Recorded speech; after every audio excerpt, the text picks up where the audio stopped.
Good afternoon.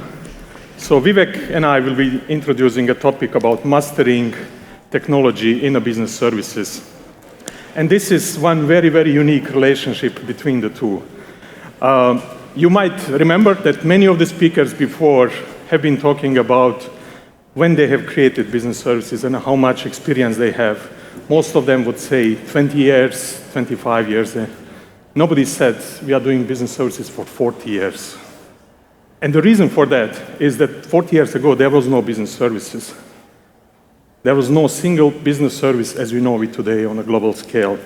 The difference happened in late 1990s due to the two events.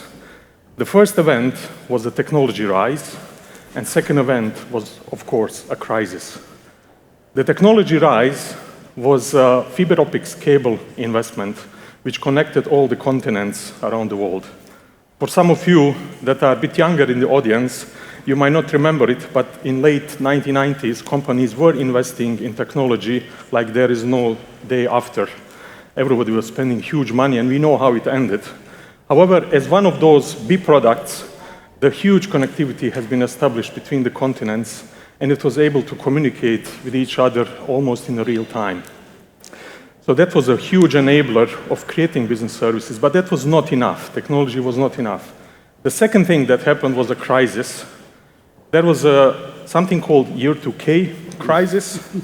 Again, for the younger audience, you might not remember it, but this was a crisis where we had to fix the IT systems because they were not able to handle 4-digit dates. Remember that, Vivek? Of course. I'm old enough to having lived through it. Everybody was scrambling to fix their systems, right? Yes. And hiring programmers. Right? So this was a fun time. So many of the companies didn't have a systems ready for U2K. And because they didn't have ready systems, they had to do something. And of course, they did it late. And because it was late, everybody was trying to find developers. And there was not enough developers. So they said, maybe we can use this technology, this fiber optics technology, to connect to the people on other side of the world to help us fix this issue. And they did.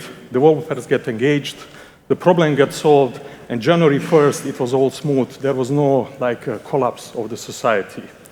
Now, on the 2nd January, I bet many of these business leaders woke up and said, this actually worked. And I might actually move this work somewhere else, and I continue to work with these smart people somewhere else in the world. And on January 3rd, they probably woke up and say, maybe I can do also with the finance. I can do the same with HR. I can do the customer service. So the business services got created that way. Business services, as we know it, were created in a crisis and with the technology rise. And this is very, very important to understand this connection between the technology and technology being a huge enabler of creating business services. Now, the second story here, what I believe also is very important, is that business services are a huge catalyst to introduce new technology. Now, not many people do recognize this, but I think this is very, very important thing to recognize. So I've been observing AI introduction since 2006. Yeah, similar experiences. So AI, it wasn't the same as we have seen today with Gen AI and large language models, but a form of AI existed, yes. 2000. So AI started many years ago, and the use in business started. What I've witnessed is a decade of trying to implement a system. IT people traveling around the world to different locations, trying to influence the business leaders to start using that AI. Some places people would accept, some places people would say, it's not for us, I don't trust it, I don't believe it. We were spending huge amounts of money to get it done. You know, we've all experienced in the past, even before Gen AI in some forms, remember? So you're traveling on vacation and you do a swipe your card and suddenly there's a phone call from your bank, fraud detection or anomaly detection. All of us, I'm sure, have lived some of those instances or stories to tell. Right? So we did have some form of AI. Right? So we had it, but it was hard. It's much harder to do it when you have to travel the world in each country and convince the people. And I witnessed once we created the business services in the same space for the same technology. Like technology actually didn't change that much over time.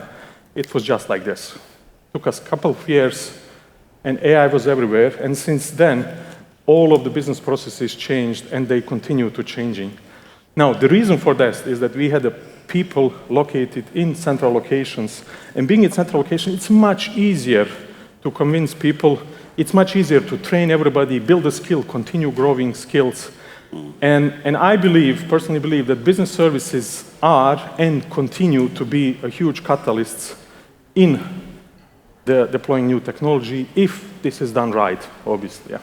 So, and helping in deploying, right? So it's quite clear we're on the cusp of a revolution or a transformative era, largely powered by the recent enhancements that we've seen specifically around AI and cloud-based technologies, right? So that's drive. We know for the past couple of years, an explosive growth in 2023, 2024, explosive growth in AI, as well as cloud. Now, we've seen this, and productivity and automation continue to be the goals, were the goals and continue to be the goals. But there is still some hesitancy in many organizations, not just a few, many organizations, in deploying this because, well, today GBS leaders are doing the careful act of balancing the transformational potential of AI versus the risks that it entails. Right? So today, we're going to talk about three of these things. Our conversation will revolve around three of these things. We'll talk about the power of cloud-based infrastructure. We'll talk about the role of RPA. And we'll talk about tracking and managing the impact of AI. And the debate that follows, we are hoping to address some of the questions. One key thing that we will try to address is how can we leverage technology to improve or harness technology to effectively and grow sustainably our business services environment. Right? So, yeah. So with that, we'll leave it to our expert panelists. We are not the experts. We are just here to talk to you about introducing the real experts. Right?